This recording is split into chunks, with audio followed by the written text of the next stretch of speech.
Hello, everyone. How are you? This is Merle M. Singer. Just checking to make sure I'm live. And I am the Relationship Miracle Worker with episode 11 of Merle's Pearls. You know, I've been married over 50 years. I must know something about relationship. I mean, I've been married to the same person over 50 years, and we're still talking to each other, so that's a good thing. Okay, so my topic today is taken from my book, Cracking the Relationship Code. You can see in the back there. And hello, Manuel. And it's from the third section. I have a section on things to know before you get married, things to know before you get divorced, things to know before you quit your job. So my talk for today is related to work, the workplace, and I said my topic is treat your workplace people like it's your family. But wait, I thought about that for a while, and I said, well, it depends on who your family was. So let's say treat your workplace as if it were your ideal family, the way you would want your family to be. And what does that mean? It means that you have a certain amount of commitment to each other, that you care about each other a little bit, that you actually talk to each other and say, well, no, I don't like this, but I do like that, and that you're accepting. So, because that's an ideal family, right? And of course, every family isn't ideal, and every family isn't ideal all the time. And neither is the workplace. And that's probably one of the important things to know is that, hey, you're not perfect. I'm not perfect. Nobody else is perfect. So let's be a little patient with ourselves, with the other people in our lives, those people at the workplace where we can't just quit because we actually need the money.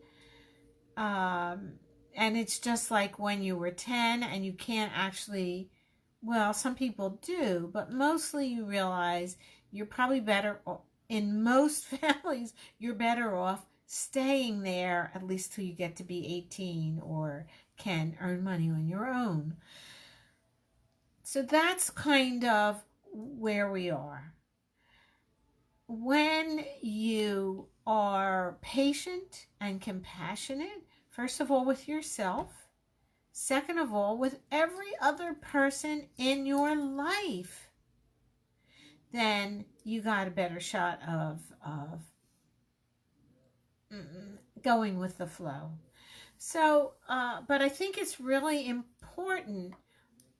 What I think is important, because every workplace isn't just a corporate workplace. For instance, we used to own a pharmacy, my husband and I, and it's really, we had 15 people working there, and there were a couple of pharmacists and a lot of ancillary women, mostly, that worked in the store, waiting on customers and things like that. And I don't know if you remember the time I said that if you want to know whether this person is marriage bait, is take a look at how, not how he treats you, but how he treats everybody else, how he treats the people that work for him, how he treats the waitress, how he treats the person that just cleans your room in the hotel. The least important people in your life, so to speak. If you have a partner, if you have a prospective partner that treats those people with respect, then you've got somebody that has value. And my husband did that which is why we're married over 50 years.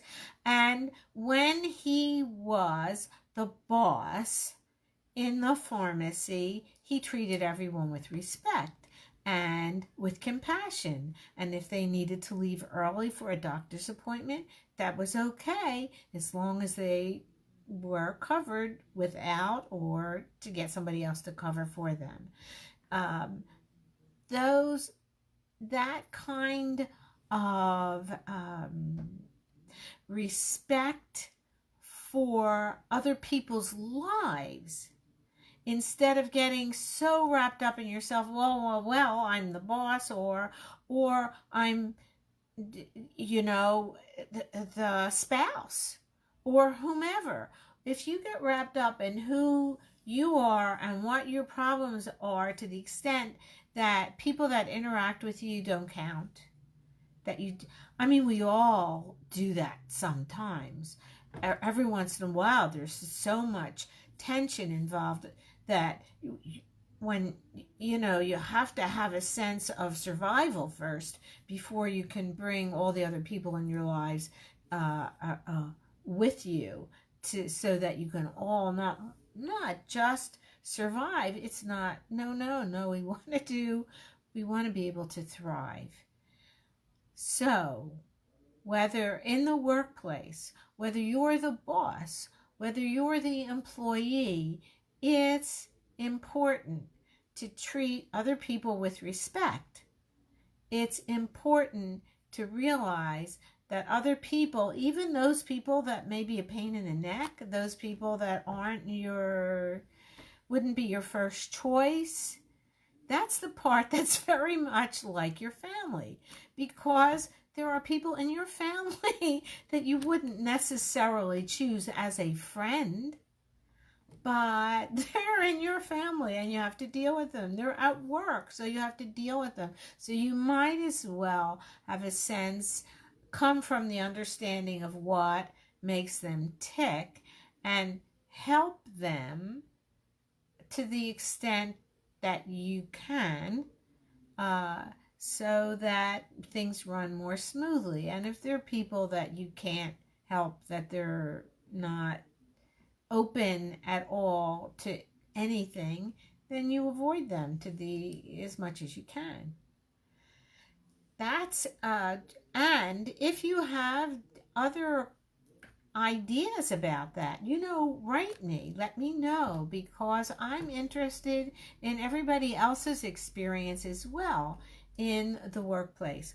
But if you've hit a snag, then this is something to think about. Think about maybe that you're the boss, that in your ideal life, how would you be to other people?